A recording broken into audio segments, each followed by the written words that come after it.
साथ अपने परिवार के साथ न्यू गुरु आश्रम स्कूल के प्रांगण में उपस्थित हुए हैं, सिर्फ और सिर्फ इसलिए क्योंकि आज हमारे देश का बहुत ही बड़ा राष्ट्रीय पर्व है और इस राष्ट्रीय पर्व का नाम है गणतंत्र दिवस, रिपब्लिक डे। आप सभी को मैं अपने विद्यालय की पूरी टीम की ओर से पुनः एक बार गणतंत्र दिवस की हार्दिक शुभकामनाएं देता हूं। आप सबने हमारे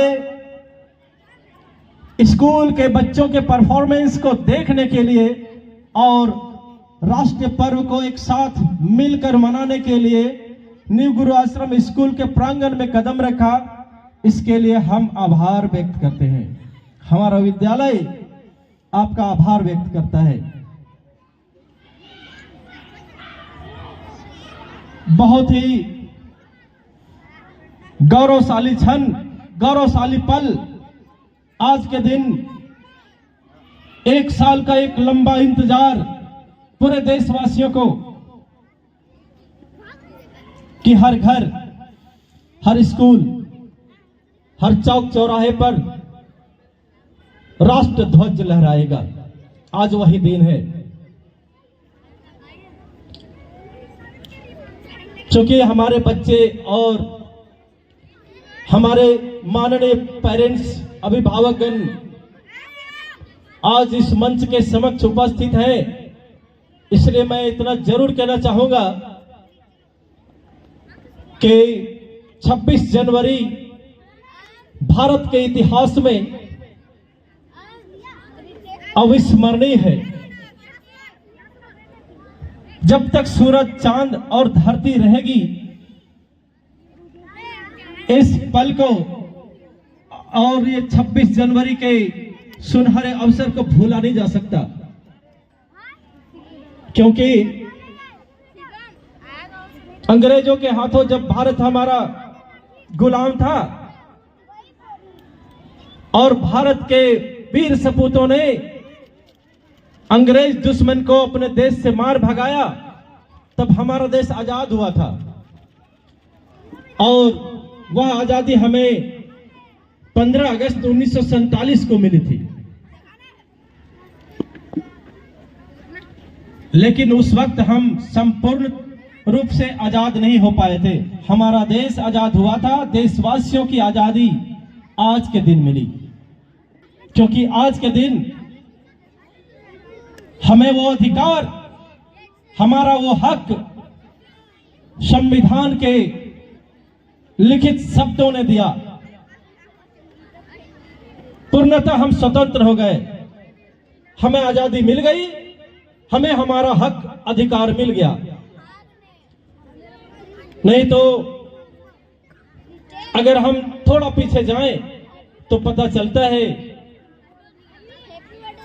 कि जब अंग्रेजों का शासन भारत देश पर था, उस वक्त की स्थिति और परिस्थिति क्या रही होगी कि हमारे पूर्वजों को सांस भी लेने के लिए हुकूमत से आज्ञा लेनी पड़ती थी। अंग्रेजी हुकूमत से सांस भी नहीं ले सकते बगैर आदेश के।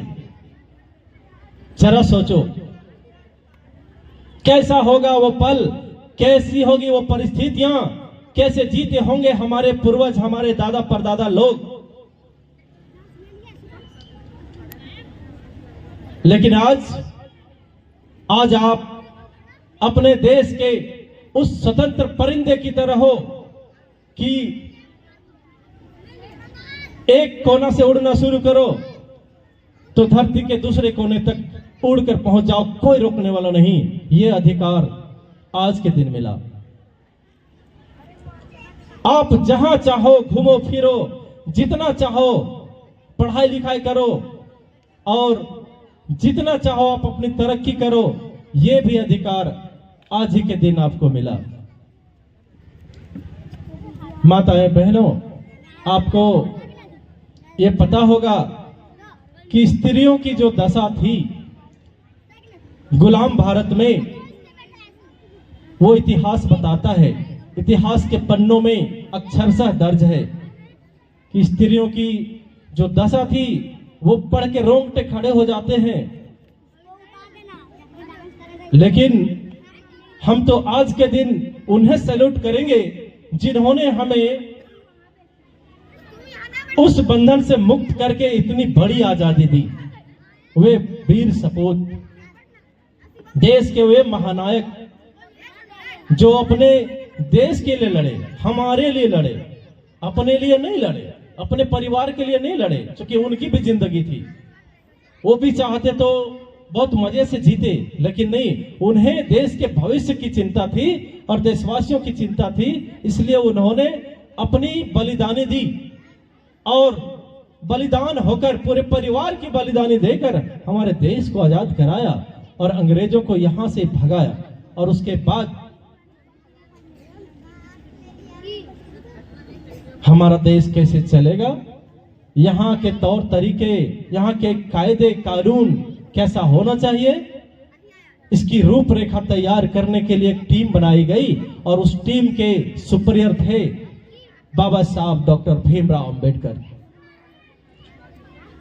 उस टीम में बहुत सारे लोग थे कि देश को कैसे चलाया जाए और देश में कानून की व्यवस्था कैसी हो, विधि व्यवस्था कैसी हो, इसके लिए एक संविधान की जरूरत थी।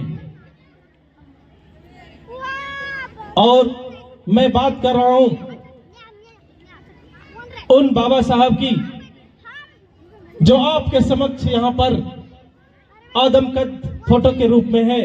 ये बाबा साहब वही बाबा साहब थे जिनका जन्म महू गांव था और वहां पर एक गरीब परिवार में हुआ था, एक दलित परिवार में हुआ था, ये सभी जानते हैं। लेकिन उनके यहाँ की परिस्थितियां इतनी बुरी थी कि उन्हें खाने के नहीं जुटते थे पैसे, और पढ़ाई लिखाई करने के लिए लाइट और रोशनी, किताब कॉपी तो बहुत दूर की बात थी। फिर भी बाबा साहब पढ़ाई शुरू किए और आश्चर्यजनक बात जो है वो ये है कि बाबा साहब के पिताजी एक सूबेदार थे, छोटे मोटे सूबेदार थे अंग्रेजी सरकार में, और उनके 14 संतानें थी, यानी कि बाबा साहब के 13 भाई बहन थे।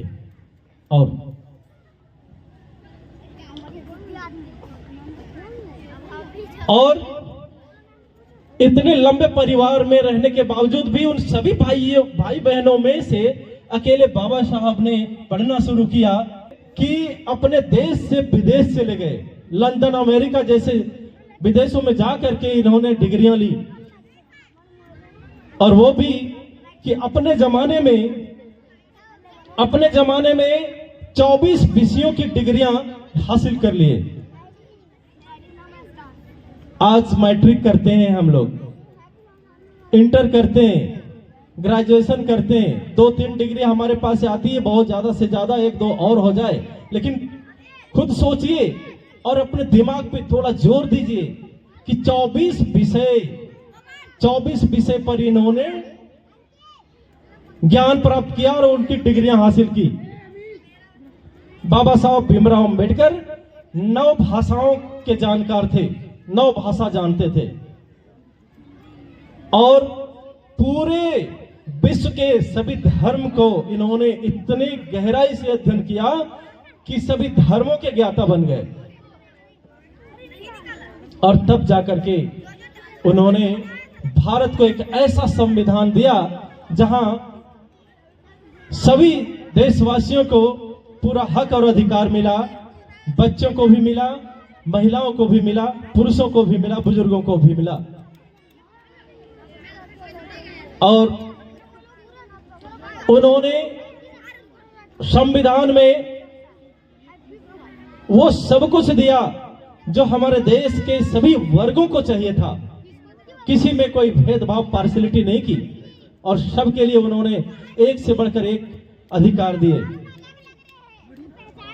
और उनका लिखा संविधान जो बहुत लंबा चला, लिखने में बहुत लंबा समय लगा, कहा जाता है 2 वर्ष 11 महीने 18 दिन में भारत का वो विशाल संविधान कंप्लीट हुआ और आज ही के दिन 26 जनवरी 1950 ईस्वी को लागू हो गया देश में। इसलिए आज रिपब्लिक डे, गणतंत्र दिवस आने की हम सभी स्वतंत्र हो गए और हमारा कानून, हमारा राज हमारे देश में शुरू हो गया। और हर साल हम गणतंत्र दिवस मनाते हैं, रिपब्लिक डे मनाते हैं, याद करते हैं हम अपने वीर पुरुषों को, हम अपने उन महान देवताओं को याद करते हैं जिन्होंने हमें आज इस तरह एक जगह इकट्ठा होने और पढ़ने लिखने, सूट बूट में कहीं भी घूमने फिरने की आजादी दी। इसलिए मैं कहूंगा एक बार उन सभी वीर सपूतों को हमारे तरफ से कोटि कोटि नमन। मैं आगे का कार्यक्रम संभालने के लिए स्कूल के vice principal Mrs Ruby Choubey को पुनः आमंत्रित करता हूं। आप सबको मेरी तरफ से एक बार फिर से धन्यवाद। Thank you sir, thank you so much. अपना इतना कीमती